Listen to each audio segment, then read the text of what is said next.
thinking about the also kind of. Yeah, just to answer the question, I really think that like, I definitely know I am still coming to consciousness, but like my journey with Assata actually starts when I went to boarding school.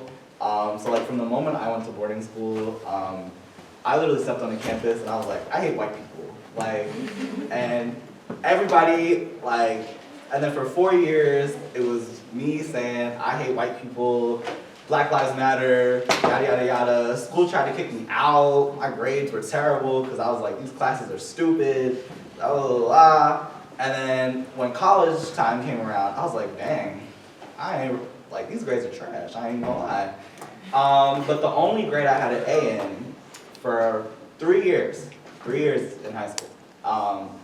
The only grade I had an A in was my race class and gender class, which was taught by the only black male faculty at that school. And so we had 2 black faculties. One was a black man, John Spear, and the other was a black woman, Dr. Akila Edgerton.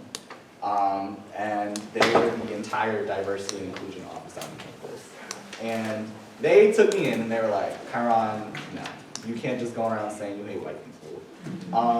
Even though like the white people I was surrounded with were like capitalists, like to the fullest extent, these were people who could afford to pay $70,000 a year to attend a high school. And they took me in and they really mentored me and they told me why I was feeling all these feelings. And it's a feeling I think we can all resonate with, of like this feeling that I knew something was wrong, but I just didn't know what it was. I didn't know how to name it. I didn't know how to vocalize that I wasn't really, like this, that the system I was in, I wasn't messing with it. And so that was my first time being introduced to Black studies, to any sort of radical thought outside of the system of quote unquote democracy that we live in. And then when I came to college, one of the first classes I took my first semester here was Black Women in America. And in that class, we read Assata Shakur's biography. And when I was reading that book, I had a lot of very raw reactions to it. I laughed, I cried. There were parts where I threw up, like at the beginning of the book. She opens talking about when she was arrested. And